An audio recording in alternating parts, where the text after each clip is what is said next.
Letong President of India Pan Johan Lo Alusar P. Sapen Motor Kainon Joine Penajatong Nira Joine Lasinona Banke Alang video le itu marju tuna lasokar karjuye banjena teman paciniglo alang video alang nam thele itu marju na lasapile papor alon itu marju thuina coy ibo take lagen ke prime entertainment laso opening a chief guest lage itu machuhang pon kcs pen ini tuh lo naik jatuh mulai lo, ini kim punya tanda bagai lo, sampai Richard dari sana, bagai lo hari ini kim punya, dari sana lo, nasi lo sopran, Presiden of India, alam tel itu malah justru naga video, thank you sir.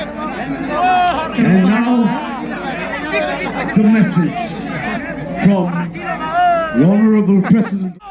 Karbi Yonglang Autonomous Council के chief executive member Ramhan ji, deputy speaker doctor Mumal Momin ji, Karbi king Shri Long Singh Ronghang ji, Shri Chandra Singh Pro ji, president Karbi cultural society, जनप्रतिनिधिगण, Karbi cultural society के पदाधिकारीगण, गणमान्य अतिथियों, देवियों और स्वजनों, नमस्कार करदम। मैं आप सभी को कार्बी यूथ फेस्टिवल के स्वर्ण जयंती महोत्सव की हार्दिक बधाई देती हूँ। जब मुख्यमंत्री महोदय ने मुझे इस आयोजन के आने का आमंत्रण दिया तो मुझे सहज ही महसूस हुआ कि ये युवा महोत्सव अत्यंत महत्वपूर्ण है और मुझे इस समारोह में भाग लेना ही है।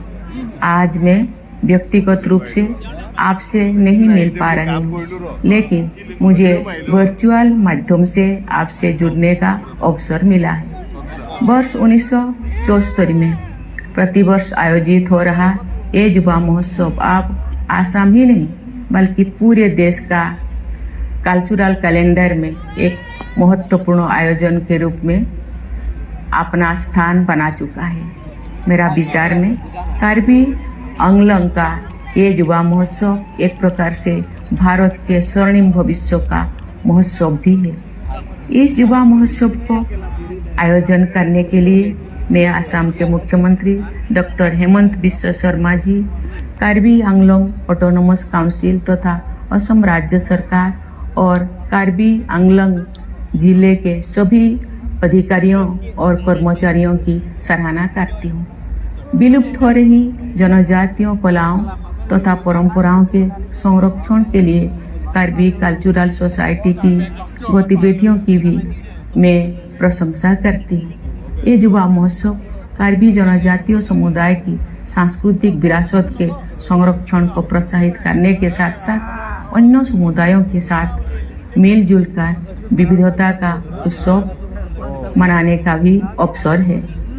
अतीत की दुखद स्मृतियों से मुक्त होकर उत्साह एवं ऊर्जा के साथ प्रगति पथ पर आगे बढ़ने में इस युवा महोत्सव की महत्वपूर्ण भूमिका रही है।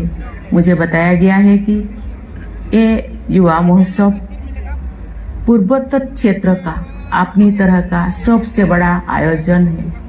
मुझे ये जानकर प्रसन्नता हुई है कि इस महोत्सव में नृत्य, संगीत, खान पान, खेल कूद, कला और शिल्प तथा परिधानों की शोभा का सुंदर प्रदर्शन तो होता ही है, यहाँ साहित्यिक गतिविधियों तथा सांस्कृतिक प्रतिस्पर्धाओं का आयोजन भी होता है।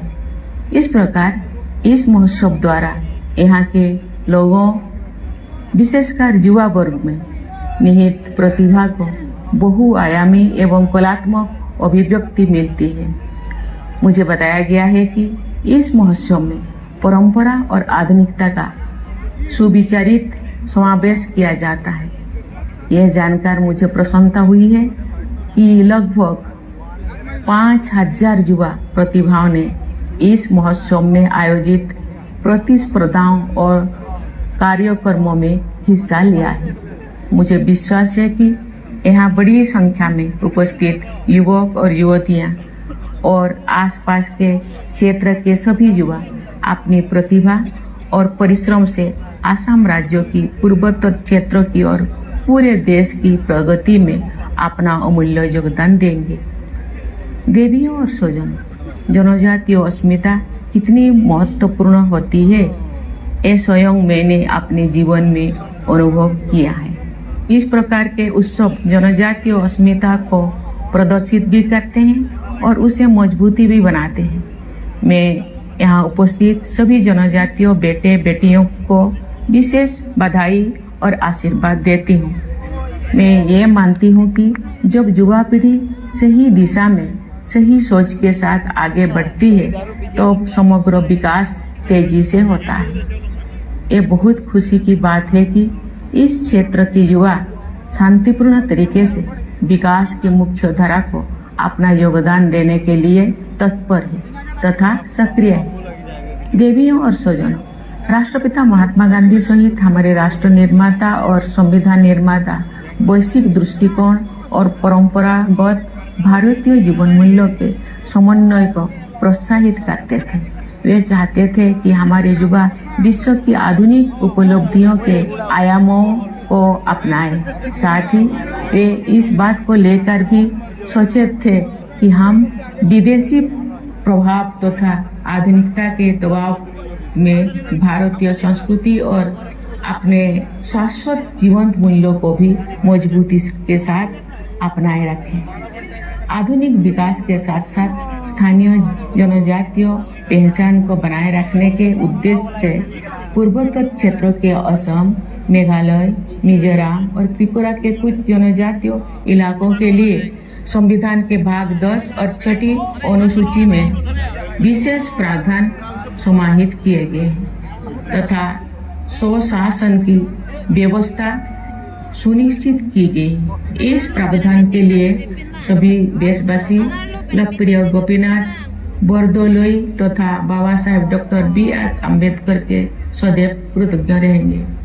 कार्बी लोक संगीत के दिव्य गुरु रंगसिन सार्पो, कार्बी समुदाय के महानायक थोंग नोकबे तथा कार्बी समुदाय के जन जन के हृदय में बसे कचीर रोंगहांगपी की मूर्तियां इस परिसर में स्थापित की गई है। ऐसी विभूतियों का सम्मान करके आप सब अपने परंपराओं का संरक्षण और संवर्धन कर रहे हैं। इसके लिए मैं आप सबको साधुवाद देती हूँ। मुझे ये जानकर प्रसन्नता हुई है कि कार्बी आंगलोंग सहित असम के सभी अनुसूचित क्षेत्र में राज्य सरकार तथा ऑटोनोमस काउंसिल समग्र विकास के लिए प्रतिबद्ध होकर पूरे तालमेल के साथ काम कर रही है। मुझे ये जानकर खुशी हुई है कि इस क्षेत्र की कनेक्टिविटी को बेहतर बनाने के लिए राज्य और केंद्र सरकारों द्वारा विभिन्न योजनाओं के तहत निरंतर कार्य किया जा रहा है। देवियों और स्वजन, मुझे विश्वास है कि ये कार्बी युवा महोत्सव निरंतर और अधिक प्रभावी तथा लोकप्रिय होता जाएगा। ये महोत्सव भारत के प्रमुख लोक उत्सव के रूप में और भी बड़े पैमाने पर लोगों को आकर्षित करेगा। कार्बी आंगलोंग और पूरे असम सहित समस्त पूर्वोत्तर क्षेत्र की ऊर्जा के प्रभावशाली उदाहरण के रूप में से इस महोत्सव की प्रतिष्ठा निरंतर बढ़ती रहेगी। इसी मंगल कामना के साथ मैं अपनी वाणी को विराम देती हूँ। धन्यवाद। जय हिंद, जय भारत।